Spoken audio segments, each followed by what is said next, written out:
Okay, so hello everyone. For this tutorial, I'll be showing you how to create Android app with SQLite database. So let's create a new project sa Android Studio. And then I'll select yung empty views activity. Click lang natin yung next. And then I'll name this one as DemoDB. I'll use Java as my programming language muna. And then minimum SDK is API 24. So this application would run 24 and pataas. No? So let leave this one, okay na yan. And then click na lang yung finish. So wait nyo lang ma-build yung Gradle and then until maging available lahat yung components niya.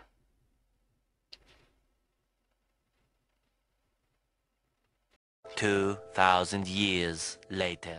So while building yung Gradle, I think we can create naman yung class natin for our database.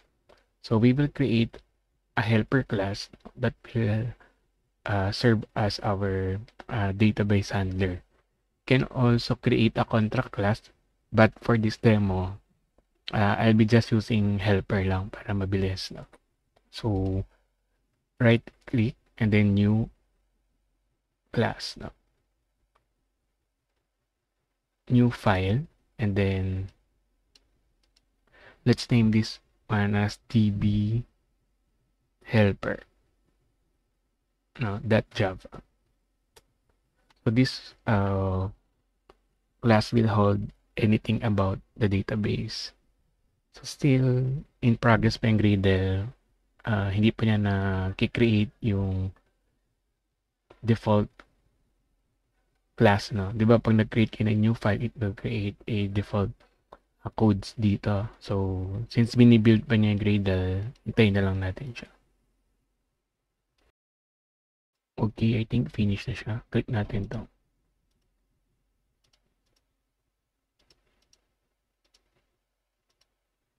Ayan, so na-build na siya. And then, as you can see, hindi siya na-consider as class. I-delete na lang muna natin siya. Delete na lang muna natin siya. And then, create na lang tayo. Ayan, new Java class. No? So, as you observe, pag hindi pa na-build yung Gradle, hindi lumalabas yung mga other option. So, ang class name natin is DB helper. So, of course, it's better not to use specific naming convention depending kung nasang project kayo. So it will create this kind of structure. And then since we will be using or coding no for database, gagamit tayo, extend natin to sa SQLite, no? SQLite helper, open helper. Ayan. And then after that, we need to implement, nakita yung naka-red siya. So we need to implement methods na kailangan such as yung on upgrade tsaka on create niya. So we can actually click on this one para i-implement na niya yung mga tawag dito, mga kailangan no na methods. So pero i-code na lang natin siya. So create muna tayo ng mga important variables natin. So private static no final since hindi naman ito i-change. So string, let's name this one as our database name. My DB na lang. It's my database name. Or demo DB. Pwede mong i-save na lang sa project. And then, after that, create din tayo ng version. Since if you're updating database, so DB version. So integer natin siya. First version kaya 1 siya. And then, create tayo ng table name tsaka mga column, no? So, same lang din, private static string.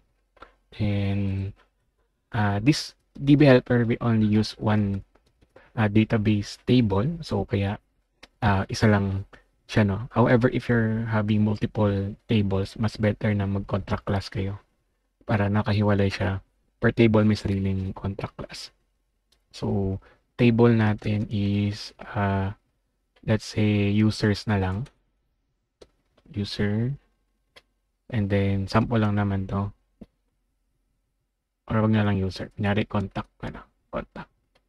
Nagawa tayo ng own contacts app. And then, copy lang natin yan. Okay, nag-move siya. So, copy lang natin yan. Column ID. Ang name natin is yan. Pwedeng contact underscore ID. Gusto nyong sundan yung we forgot to add yung data type. So, column ID natin is contact ID, and then column name or column name. So, pangalan niya contact name.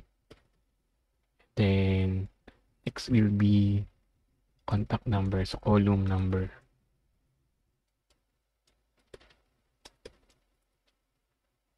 So, actually, dapat column contact name. Pero, to make it na lang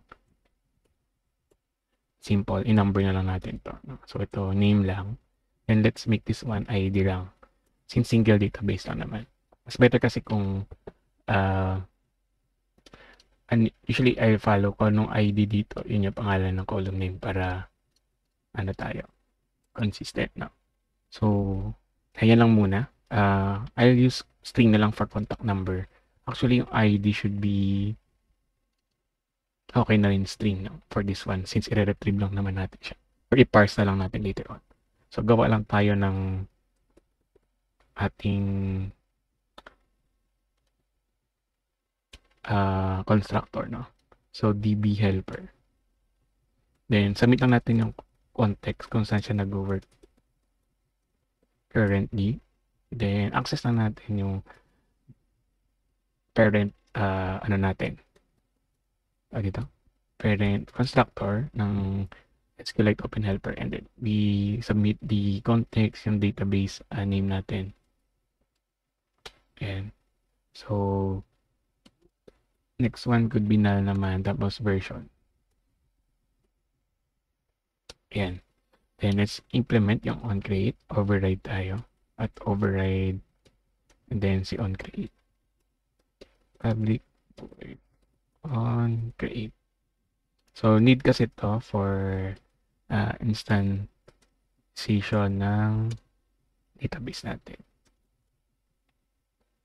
And then, ito mangyayari yung pag-create ng table. So, gawa tayo ng string for the SQL. So, name this one, create table. And then, create table. Then, name of your table. Concatenate natin yung table name. Table name. Ayan. Then, next would be the columns. No? So, concatenate natin yung ayan. Sa baba is plus. Semicolon. Baba muna natin. Create table. And then, column niya is column ID. Then, this is integer. Then, auto-increment natin. Primary key na rin siya. And then, auto-increment. Comma. No. Then, another column. Yan. So, we have kulang tayo ng plus dito. So, create table, table name. Then, concatenate natin to column ID. Document next column will be si column name.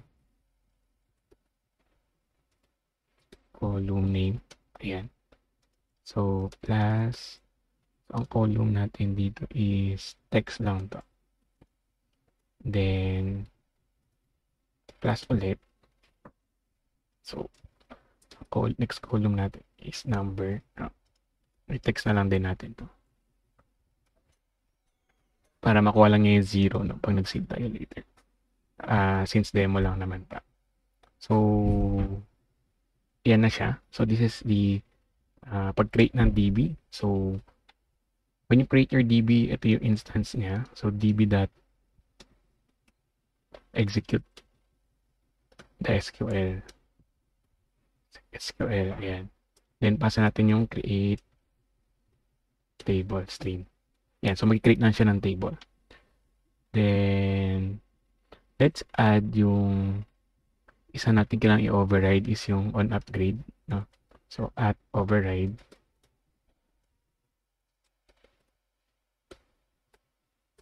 And then, public void on upgrade. So, these two are required to exist if you extend sa SQL Open Helper.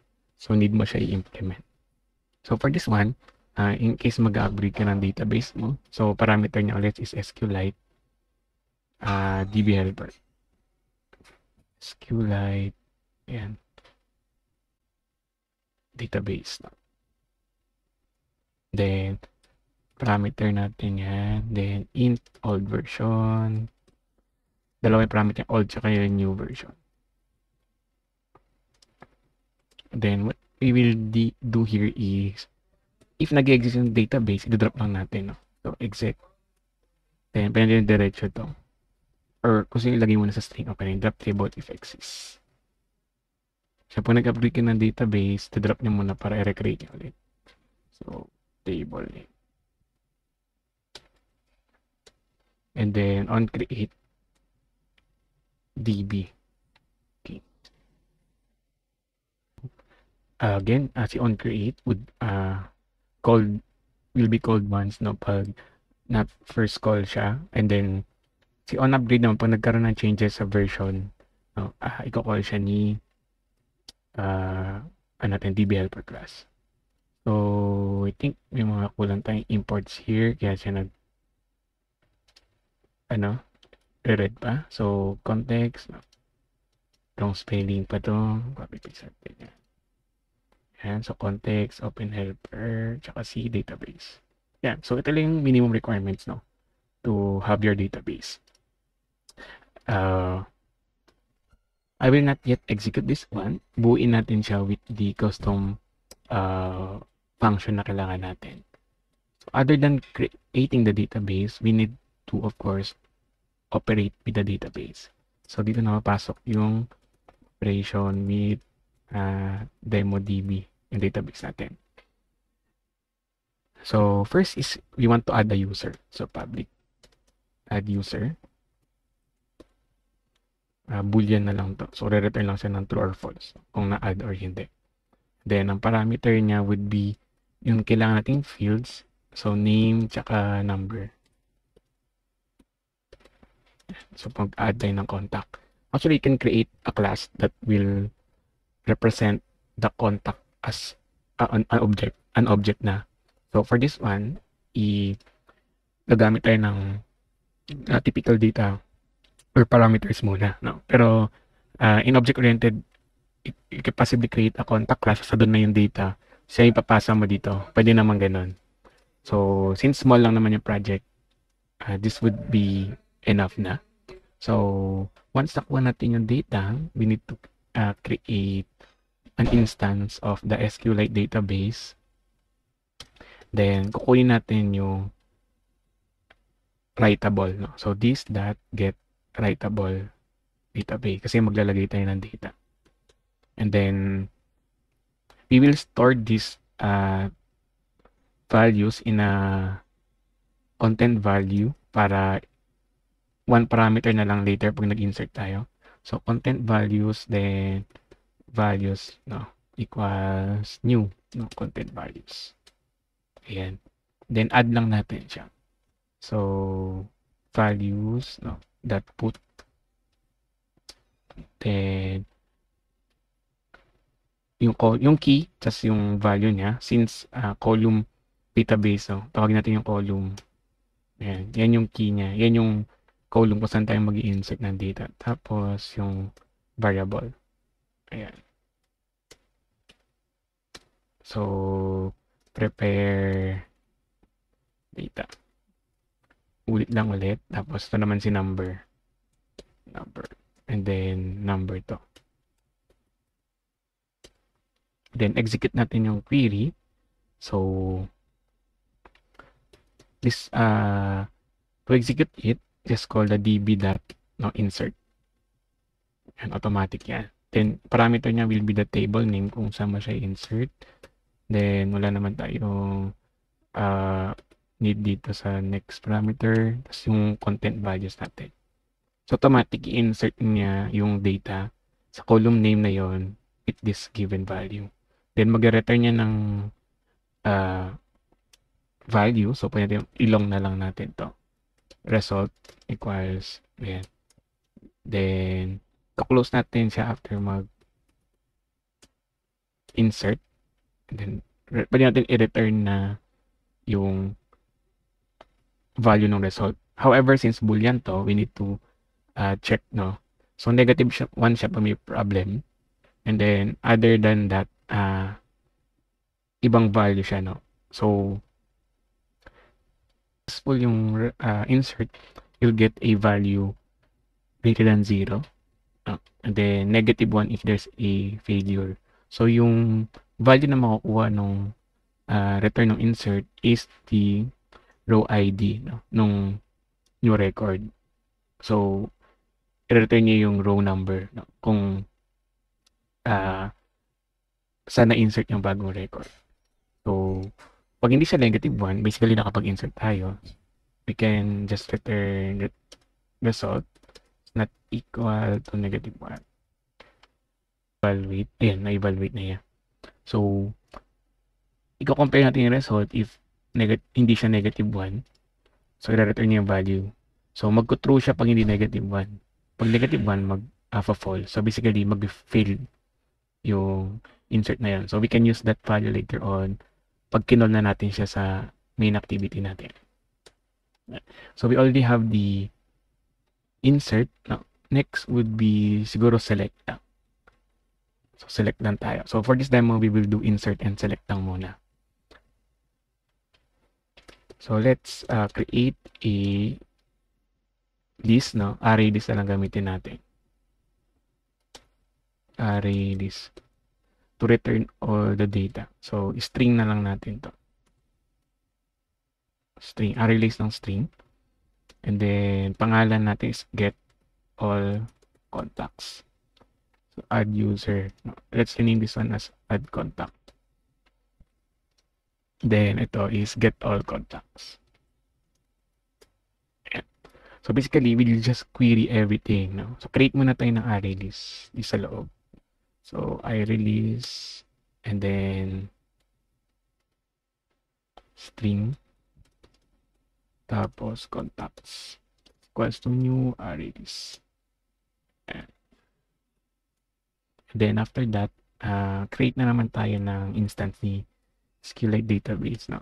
So, db equals this dot get readable lang since we will just perform select. No? Then, cursor, siya yung mag-retrieve. No? So, cursor ang kailangan natin. Equals to db dot. You can perform here query. Ito. So, para prepared statement na siya.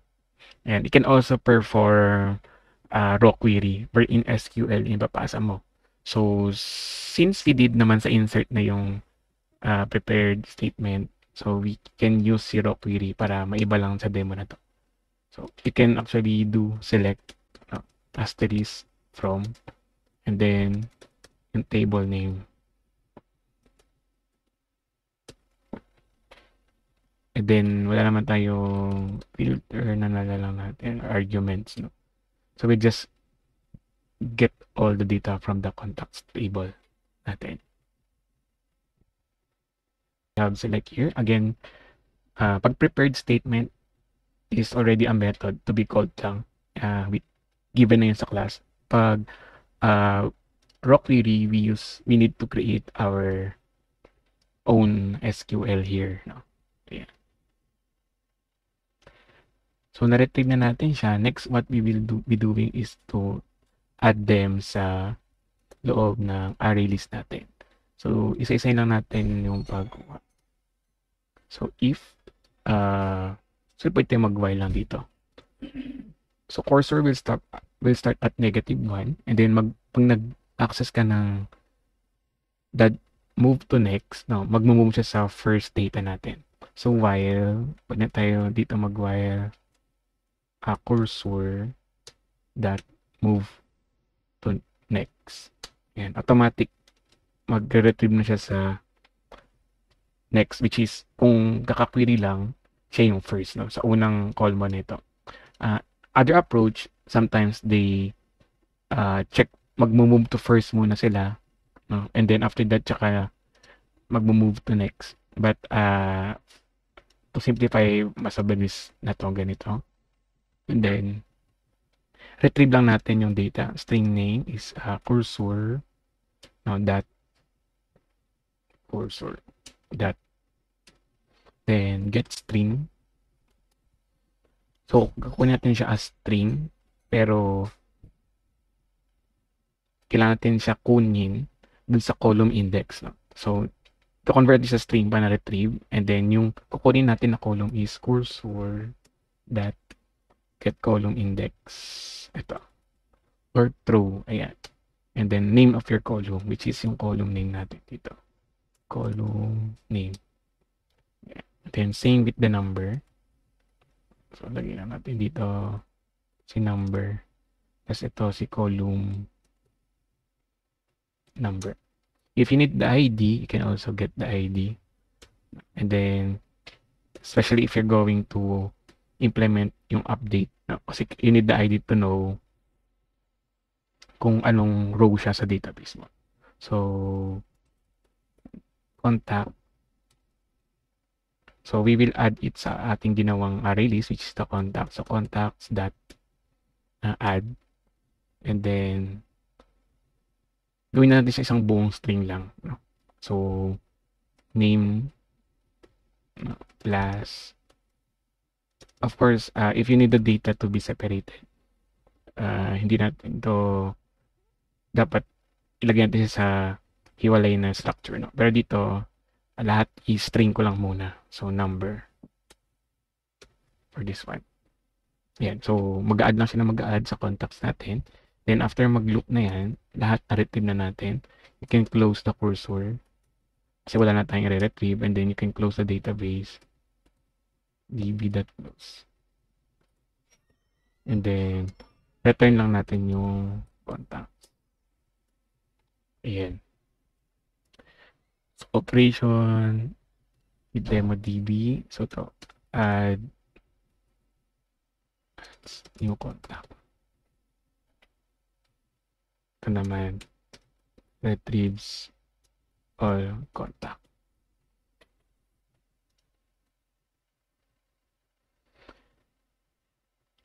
So, let's move to implementing this one sa main activity natin.